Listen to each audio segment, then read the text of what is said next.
सरदार वल्लभ भाई पटेल जी का भी 150 वर्ष पूरा हुआ है। इसी उपलक्ष्य में आज भाजपा प्रदेश महामंत्री सह राज्यसभा सांसद प्रदीप अरोड़ा ने बोकारो परिसदन में आयोजित प्रेस वार्ता में कहा, कांग्रेस द्वारा राष्ट्रगीत वंदे मातरम में पूर्व में संशोधन करना ऐतिहासिक भूल थी।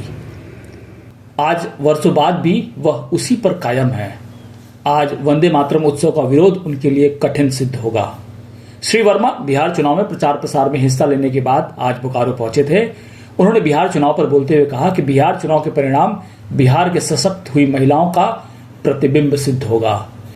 एनडीए घटक ऐतिहासिक जीत दर्ज करेगा। साथ ही उन्होंने कहा कि चुनावी विश्लेषक भाजपा को चुनावी मशीन बताती है। बिहार चुनाव परिणाम लोगों को बताएगा कि मशीन कैसे निस्वार्थ भाव से अपना काम परिणाम तक पहुंचाती है। 1923 में काकीनाडा में कांग्रेस का अधिवेशन हुआ था और उस समय ये परंपरा थी कि कांग्रेस का अधिवेशन का शुभारंभ पूरा वंदे मातरम गीत के गायन से होता था। पंडित विष्णु दिगंबर पुलस्कर वंदे मातरम का गायन करने वाले थे और कांग्रेस के अध्यक्ष मौलाना मोहम्मद अली ने इसका विरोध किया। वो कांग्रेस के अध्यक्ष थे, उन्होंने विरोध किया कि कांग्रेस के मंच से वंदे मातरम का गायन नहीं होगा। लेकिन उनकी इस बात को पंडित विष्णु दिगंबर पुलस्कर ने नहीं माना। वंदे मातरम का गायन हुआ, कांग्रेस के अध्यक्ष ने मंच छोड़ा। ये घटना 1923 में कांग्रेस के मंच से ये विरोध शुरू हुआ था, जो आज तक चल रहा है। वास्तव में इसके पीछे जो तर्क दिया जाता है कि ये हमारे धर्म के विरुद्ध है, ये वास्तव में ये नहीं है। वंदे मातरम का संबंध बंगाल के सन्यासी विद्रोह से है, जिस पर बाद में बंकिम बाबू ने आनंद भट्ट नाम से एक बहुत कालजयी उपन्यास की रचना की थी। और सन्यासी विद्रोह इस देश का वो पहला विद्रोह है जब विदेशी शासन के विरुद्ध, उस समय मुगलों का शासन था बंगाल में, पहली बार भारतीयों का, या यूं कह लीजिए एक हिंदू रेसिस्टेंस देखा, लोगों ने हिंदू प्रतिरोध देखा। बंगाल के सन्यासी विद्रोह ने पहली बार इस देश में विदेशी शासन के विरुद्ध एक बहुत आक्रामक और प्रभावी विद्रोह किया था। और वंदे मातरम अपनी मां के आराधना का शब्द है। मां चाहे हमारी जन्मभूमि हो, चाहे अपनी भी मां हो, हम मां के रूप में उसकी वंदना की बात कहते हैं। हम नहीं समझते हैं कि कोई भी धर्म इसका विरोध करता है। वो 7 नवंबर को पूरे देश में भारतीय जनता पार्टी के कार्यकर्ताओं ने सामूहिक वंदे मातरम का आयोजन किया और देश के 150 स्थानों पे तो भव्य कार्यक्रम आयोजित किए गए। सभी लोगों ने सामूहिक रूप से पूरा वंदे मातरम, केवल प्रथम उसकी पैराग्राफ नहीं, पूरा वंदे मातरम का गायन भारतीय जनता पार्टी के कार्यकर्ताओं ने आम नागरिकों के साथ खड़े होकर के किया और उस कालजयी रचना को पुनः एक बार स्मरण किया। और आप मीडिया वाले ही कहते हैं कि भारतीय जनता पार्टी चुनाव लड़ने वाली मशीन है। तो मशीन जो होती है ना, वो बड़े क्या कहेंगे, बिना किसी भाव के काम करती है।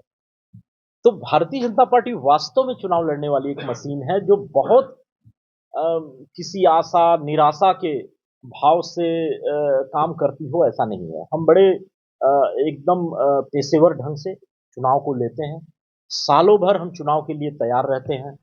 सफलता असफलता इस पूरी प्रक्रिया का एक हिस्सा मात्र मानते हैं। कई राज्यों के चुनाव का मैं उदाहरण दूंगा। दिल्ली में लगातार 25 साल हम चुनाव लड़ते रहे, बहुत बड़ी हार हमने देखी, लेकिन कभी भारतीय जनता पार्टी ने निराशा को सामने आने नहीं दिया, क्योंकि वास्तव में हम मशीन की तरह चुनाव लड़ते हैं। तो कल ही लौटा हूं बिहार के चुनाव में। मैं 24 सितंबर से लगातार बिहार में था। वहां जनता ने 3 मुद्दे पे वोटिंग की।